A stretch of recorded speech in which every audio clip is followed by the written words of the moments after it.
le fait de capter la pensée de Dieu et agir en conformité. On a dit le prophétique et le fait de reproduire le mouvement au ciel. Ça, c'était le premier point. Le deuxième point, on a y à parler de sources du prophétique. On a dit nous avons trois sources. On a les anges, on a le Saint-Esprit et on a l'Esprit de l'homme. Nous captons la pensée de Dieu par ces trois voies. La première voie, on a parlé des anges. Les anges, on a dit, ce sont des êtres surnaturels qui travaillent dans l'armée du ciel. Et nous avons pris l'exemple dans Luc chapitre 1, le verset 19. La Bible dit, l'ange lui répondit, je suis Gabriel, je me tiens devant Dieu, j'ai été envoyé pour te parler. Je suis Gabriel, je me tiens devant Dieu. Donc il y a des anges qui donnent des messages. Vous allez comprendre, même avant que Jésus soit né, l'ange est apparu à Marie, il lui a dit, il y a quelqu'un qui va naître dans ta famille et celui-là sera appelé Emmanuel. Première voie, c'est les anges de Dieu. Et certainement, moi, j'ai vu les anges me communiquer le message. Et j'ai dit, parmi les signes qui montrent que cette voix, ça c'est l'ange qui est en train de me parler. Lorsque l'ange parle, il y a des frissonnements. Et on a dit, le message de l'ange, c'est un message qui vient de l'extérieur. Parce que lorsqu'on travaille dans le domaine prophétique, il y a des choses qui sortent de l'intérieur de nous, comme le message qui vient du Saint-Esprit et de ton esprit à toi. Mais le message qui vient de l'extérieur de toi, ça c'est l'ange. Est-ce que quelqu'un peut être avec moi, Gabriel? Non, dis encore très bien Gabriel. Dis encore pour la troisième fois Gabriel. Et on a dit Gabriel, c'est l'ange messager. J'ai toujours dit, souvent, moi je travaille, j'ai beaucoup travaillé. Mon première activité pour moi, mon première activité, c'est l'intercession. Ce n'est même pas autre chose, là, c'est l'intercession. Moi, je suis un intercesseur. Et le papa Serge, il connaît mes heures de prière, il vous dira, moi, je suis un intercesseur. Je suis vraiment un intercesseur. Et vous allez comprendre que dans l'intercession, ce que j'ai à comprendre, lorsque j'ai prié avec les intercesseurs, vous allez comprendre que j'ai démasqué facilement que nous n'a pas de message parce que je voyais l'ange descendre. Et lorsque je vois l'ange descendre de Gabriel, il descend avec une enveloppe, je peux totalement comprendre que le message a été donné. Mais la plupart des gens, une fois j'étais avec le frère Ben, j'ai vu l'ange en ajoutant un message. Et puis il m'a suivi, il m'a dit, papa, je lui ai dit, c'est le message que tu as reçu, mais tu n'as pas la capacité de comprendre le message que tu as reçu. Mais tu as reçu un message. Donc l'ange de l'Éternel donne le message.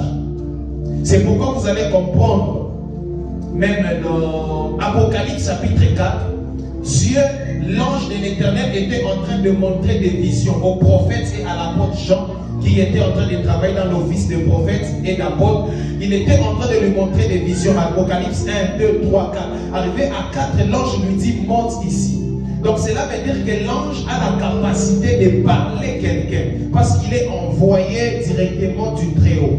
Comprendre l'armée du ciel ou l'angéologie, c'est une matière qu'on viendra expliquer. Mais l'autre fois, j'ai donné 3 catégories des anges. J'ai dit, il y a des anges messagers, Gabriel. Il y a des anges de combat, qui est Michael. Nous sommes dans Daniel chapitre 10, où on est en train de dire que le chef du royaume des Perses va résister pendant 21 jours. On avait bloqué Gabriel pour faire descendre le message à Daniel. Et puis il a dit qu'il fallait que Michael, l'un des principaux chefs, il fallait que l'ange de combat qui s'appelle Michael vienne les secourir. Et puis on a parlé de Raphaël. Raphaël, ce sont les anges protecteurs. Ou les anges protecteurs. La Bible dit dans Genèse chapitre 3, lorsque l'Éternel a chassé Adam et Ève, il plaça le chérubin. Les chérubins, ils avaient des épées pour protéger le jardin d'Éden. Tout cela, on a parlé de ça l'autre fois. Donc, la première activité pour comprendre la voix de Dieu, c'est par les anges. Et j'ai bien dit, les anges, tu vas comprendre, il y a un frissonnement et c'est des messages qui viennent de l'extérieur. Deuxième voie, on a parlé du Saint-Esprit. Le Saint-Esprit, on a dit, c'est l'Esprit de Dieu, c'est le souffle de Tout-Puissant, c'est la troisième personne de la Trinité de Dieu. Et dans le Saint-Esprit, on a parlé dans 3 dimensions. On a dit, le Saint-Esprit avec nous. Le Saint-Esprit avec nous, la Bible nous dit dans Jean chapitre 16, le verset 7, qu'il vous convaincra du péché, du jugement et de la justice. Voilà pourquoi toute personne qui est chrétien ou un serviteur de Dieu, il a des témoignages tels que moi j'étais colérique. Vous n'avez pas idée, mais Dieu m'a aidé, il m'a transformé. Si le Saint-Esprit vient habiter en toi, il ne va pas commencer par manifester les œuvres de puissance, mais il va commencer par te convaincre à ce qui concerne le péché, le jugement et la justice. Par là, j'ai donné même un témoignage. Ma personne m'avait exhorté à faire d'autres choses. Je me souviens, lorsque j'ai crié au Seigneur, c'était un certain mercredi, même pas un dimanche. Lorsque j'ai crié au Seigneur, étant toute jeune, j'avais des chansons mondaines, païens, dans mon ordinateur, dans mon téléphone, des films là bizarres. Personne ne m'a prêché. Lorsque j'ai crié au Seigneur, le Saint-Esprit m'a touché. Je suis rentré à la maison, personne ne m'avait exhorté. J'ai pris mon téléphone, j'ai commencé à supprimer toutes les chansons mondaines et jusqu'à aujourd'hui. Donc vous allez comprendre que avant vraiment, en tout cas, le Saint-Esprit est bon. La première des choses, il va te convaincre de ce qui concerne le jugement. Deuxième dimension, le Saint-Esprit, on a dit, le Saint-Esprit avec nous. Le Saint-Esprit avec nous, il produit. Papa Merveille, approchez ici. Le Saint-Esprit avec nous, il produit les œuvres qui se trouvent dans Galates chapitre 5. Et la Bible dit dans Galates chapitre 5 que les œuvres, le fruit du Saint-Esprit, on commence à nous parler de la patience. Galates chapitre 5, le verset 19, la Bible dit, or les œuvres de la chair se manifestent sont l'impudicité, l'impureté, la dissolution, l'idolâtrie, la magie, les inimités, les querelles, les jalousies, les animosités, les disputes, les divisions, les secrets. On trouve beaucoup de catégories, mais dans la Bible, souvent, les anges qui se répètent, on a les anges messagers, les anges de combat et les anges protecteurs. On a beaucoup de catégories, mais ces trois catégories, ils sont un peu réguliers. Il y a des choses, mais le catholicisme, Dieu n'a pas quoi ajouter. Mais nous, dans la Bible, on n'en parle pas de ces choses. Qui a dit, où est-ce que c'est écrit que l'ange Raphaël, il est en joie guérison? Donc, il y a des choses, la théologie et certaines religions ont eu à ajouter. Mais moi, j'ai fait l'angéologie, il y a un tout. Il y a christocentrique, il y a Christ. Dans l'angéologie, on nous a appris qu'il y a plusieurs catégories des anges, mais on va classifier seulement les trois. Les anges messagers, les anges de combat et les anges protecteurs. Luc chapitre 1, le verset 19. Luc chapitre 1, le verset 19, la Bible nous dit, l'ange lui répondit, je suis Gabriel, je me tiens devant Dieu. J'ai été envoyé pour te parler. Je suis Gabriel. J'ai été envoyé pour te parler, pour t'annoncer cette bonne nouvelle. Vous allez comprendre que la première catégorie des anges, ce sont les anges messagers. Les anges messagers, ce sont les anges que l'Éternel nous fait parvenir le message. Souvent, il n'y a pas d'intercesseur. Si tu as reçu le message et tu n'as pas dit, souvent, tu as reçu le message. Pourquoi? Parce que j'ai un ange est descendu. Il y a un malaïka na shuka. N'a pas de malaïka na shuka. On a un message. On a pas de message. Donc il y a le message qui vient des anges. Dis avec moi Gabriel. Non, c'est pas ton pauvre Gabriel. Gabriel, c'est l'ange messager. Même pour annoncer Marie que non, tu vas mettre. Il y avait l'ange messager qui s'appelle Gabriel. Lui, il est chargé de donner le message. Il est chargé de donner le message. Daniel chapitre 10, l'ange de combat. Daniel chapitre 10, le verset 13. Le chef du royaume des Perses m'a résisté pendant 21 jours. Mais voici Michael, l'un des principaux chefs. Voici Michael, l'un des principaux chefs est venu à mon secours. Et je suis demeuré là auprès du roi de Perse. On parlait de Michael dans les combats. Dès que vous lisez, vous allez comprendre qui a été bloqué. Gabriel. C'est Gabriel qui a été bloqué. Comme lui, c'est un ange messager, il ne peut pas combattre. Il fallait que l'ange Michael, qui est l'ange de combat, puisse faire quoi? Puisse descendre pour combattre. Troisième catégorie des anges, c'est, nous sommes dans Genèse chapitre 3, le verset 24. La Bible nous dit, c'est ainsi qu'il chassa Adam et qu'il mit à l'orient du Jourdain d'Éden le chérubin qui agitait l'épée flamboyante. Le chérubin, les séraphins. Ce sont des anges protecteurs. On n'a pas d'épée. Tous les anges n'ont pas d'épée. Parce que Gabriel, tu comment Gabriel a pas d'épée. Chez vous, ça ne résiste pas au deuxième siècle. Mais parce qu'il n'avait pas d'épée, il ne pouvait pas. Donc la première manière de recevoir un message, c'est par les anges. Est-ce que tu peux dire avec moi les anges? Non, dis encore les anges. Donc nous tous, nous sommes conscients que les anges peuvent nous donner des messages, non? Écoute, lorsqu'il y a le message, il y a un ange Nakouya. Moi, avec ma petite expérience, pour moi, il y a avec, je vais sentir une force surnaturelle. Parce qu'il y a ça, message, il n'y a pas, il y a Inge, tu es dans le parce qu'il y a ça, il y a ce qui il y a ce qu'on appelle dans le domaine de la guérison, il y a ce qu'on appelle les signes de la main droite. Les signes de la main droite, c'est là les signes lorsque tu te retrouves devant un malade que tu dois guérir.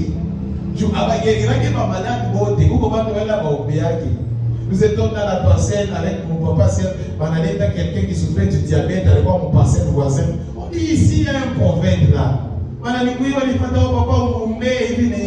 je vais après 3 jours à la bouffe. Les frères, c'est jour. Quand on dit après 3 jours à la bouffe, on a dit voici valeur, il y a une chouka. Donc ce n'est pas toutes les malades qui sont appelés à guérir. Frère, quand on avait une expérience que mina toka pas carte des filles qui va boiter l'expérience il y a combien pas nous t'as qui condamne miracle chia tout ça va pas ou t'as pourquoi Jésus. Vous voyez, donc il y a des choses il faut toujours apprendre. Et alors même les signes, vous allez comprendre que les signes de la main droite, c'est un ange qui est en train, vous allez voir ça opère avec Tibi Joshua. Il peut faire des prayer lines. Il est Mahomi à Mouni. Il te touche juste avec la main. Il agit comme ça. Il fait comme s'il fait trembler la main. Peut-être qu'il y a des gens qui s'arrêtent. Maintenant, je regarde mon corps avec à droite, il a passé la tête de main, les gars courants. Oui, ce sont souvent les personnes qui sont appelées dans le domaine de la guérison. Moi, ça m'arrive rarement. Mais moi, lorsque je reçois le message de l'ange, du cadre que je dois guérir, prophétiser, localiser quelqu'un pour le guérir, je vais écouter les signes de la main droite. Si pas ça, je vais écouter un frissonnement. Vous connaissez un frissonnement? Vous soyez des frissonnements de l'État. Tu vois, hein? Ça, on a des vignons. On a une chair de peau, c'est ce qu'on appelle faire. C'est ça le frissonnement. Tu vas commencer à travailler et tu sens que tu as des frissonnements. Sache que ça, ce sont des messages de l'ange qui est en train d'amener. Ça, ce sont des signes. Amen. Ça, ce sont des signes qui montrent que ça, c'est l'ange qui est en train de te donner ce message. Et puis, tu vas sentir que le message vient de l'extérieur. Parce qu'il y a des messages qui viennent de l'intérieur et des messages qui viennent de l'extérieur. La différence entre le message qui vient de l'ange et le message qui vient du Saint-Esprit. Le message qui vient de l'ange, c'est un message qui vient de l'extérieur. Mais le message qui vient du Saint-Esprit, le message qui vient de l'intérieur de toi. C'est pourquoi tu vas entendre un prophète qui a déjà grandi, ou il y a des messages qui disent « Je sens dans mon esprit, je suis en train de voir, on m'écrit dans mon esprit. » Il précise. Sache que le message vient du Saint-Esprit à l'intérieur de nous. Si le prophète dit j'entends, il est Mouchikia, c'est l'ange qui le communique. Ou je vois, on me dit de te dire, c'est l'ange qui lui dit dis-lui. Vous comprenez? Ça, ce sont des messages qui viennent de l'extérieur. Mais le message qui vient de l'intérieur, ce sont les messages qui viennent du Saint-Esprit. Premier, ton enseignement, voix. Il est dans la patate un message. Un, c'est les anges. Deuxième, c'est le Saint-Esprit. Le Saint-Esprit est l'Esprit de Dieu. Nous tous nous connaissons. Le Saint-Esprit est le souffle. Avec le Saint-Esprit, vous allez comprendre qu'il y a 3 dimensions. La première dimension, c'est le Saint-Esprit avec nous, le Saint-Esprit en nous et le Saint-Esprit sur nous. C'est par là que vous allez mieux comprendre. Le Saint-Esprit avec nous, la Bible dit, le Saint-Esprit avec nous, c'est pourquoi il nous convaincra du péché, du jugement et de la justice. 1. Nous sommes dans Jean chapitre 16, le verset 7. Jean chapitre 16, le verset 7. La Bible nous dit, cependant je vous l'ai dit en vérité, il est avantageux pour vous que je m'en aille. Car si je ne m'en vais pas, le consolateur ne viendra pas vers vous. Mais si je m'en vais, je vous l'enverrai. Verset 8. Et quand il sera venu, il vous convaincra le monde en ce qui concerne le péché, la justice et le jugement. Ça, c'est la première dimension du Saint-Esprit avec nous. Le Saint-Esprit avec nous. C'est pourquoi vous allez voir que tous les hommes de Dieu qui ont reçu la paix, même pas d'abord les hommes de Dieu, tout est chrétien qui a le Saint-Esprit, il a des témoignages que moi, j'étais colérique. Moi, tel que vous me voyez, j'ai fumé. Moi, tel que vous me voyez, je prenais de l'alcool. Mais le Saint-Esprit qui est venu en lui, ça lui a convaincu à ce qui concerne, le péché, le jugement et 3, la justice. Qui a pensé le péché. Surtout celui qui se dit, il est en Christ. Mais il te dit, moi, je vais tout et puis vous allez comme dit, ça c'est que cette personne, le Saint-Esprit n'est pas avec cette personne. Parce que si le Saint-Esprit vient avec toi, la première des choses, il va te convaincre en ce qui concerne le péché. Vous voyez la bombe pour moi pro max, mais vous le bombe, parce que ce n'est pas toi, c'est le Saint-Esprit qui t'a donné cette capacité-là en ce qui concerne la matière du péché. Tu arrivais à faire du mal, boire l'alcool, mais aujourd'hui, quand même on te présente l'alcool comment? Il est en vie ni appétit. Même si pendant 2 ans,